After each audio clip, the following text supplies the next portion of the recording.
Isang mapagpalang araw po sa ating lahat. Ako si Godfrey Quizon and this is my devotion for today, April 16. And ang topic po natin for today is ano ang pinagkapareho ng demonyo at Kristiyano. So, ang verse po natin for today is James chapter 2 verse 14 to 26. So, what good is it, my brothers and sisters, if someone claims to have faith but has no deeds?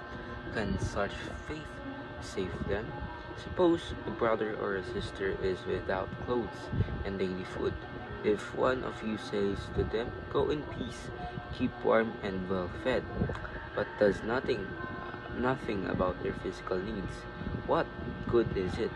The same way, faith by itself, if it is not accompanied by action, is dead. But someone will say, "You have faith, I have deeds. Show me your faith without deeds, and I will show you my faith by my deeds." You believe that there is one God? Good. Even the demons believe that and shudder. You foolish person.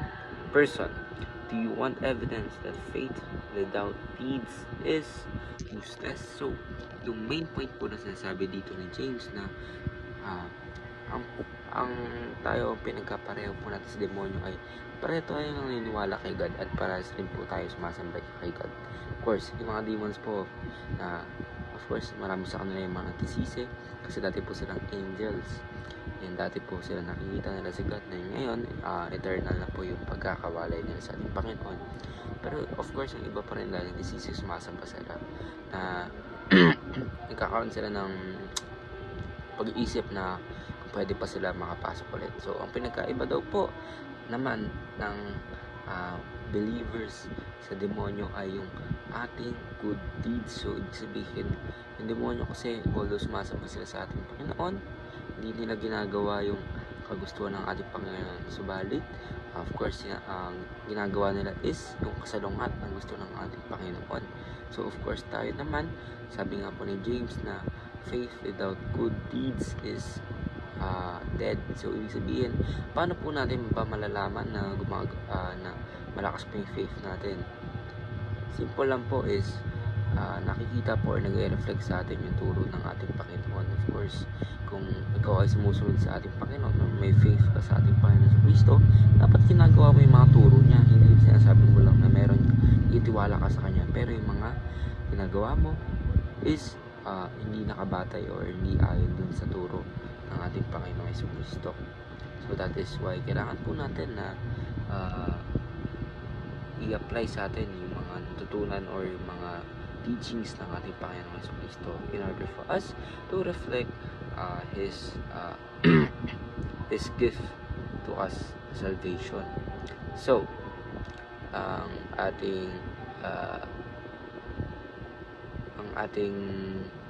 ano po for today is first teaching natin for today is faith gives direction. So, ibig sabihin ito po yung dapat nating sundin, yung faith or yung guidance ng ating Panginoon. So, ayun po yung faith. Ibig sabihin, ito yung sinasabi ng ating Panginoon, ito yung sundin po natin.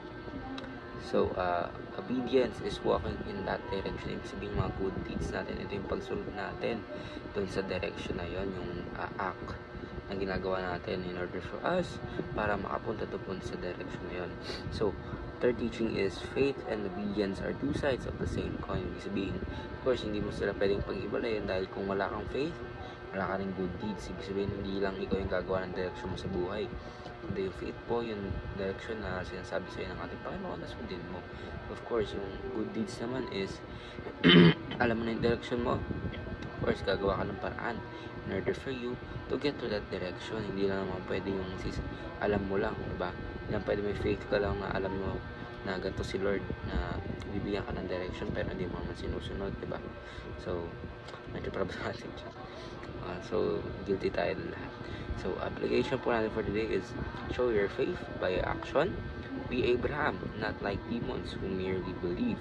Yan ang sapat po yung naniniwala ka lang.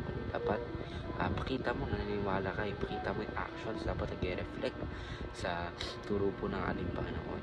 And third application or last application is complete your faith by being kind and loving. So, ano po ang aking devotion for today. I'm Godfrey Quizon, and this is my devotion for today, April 16.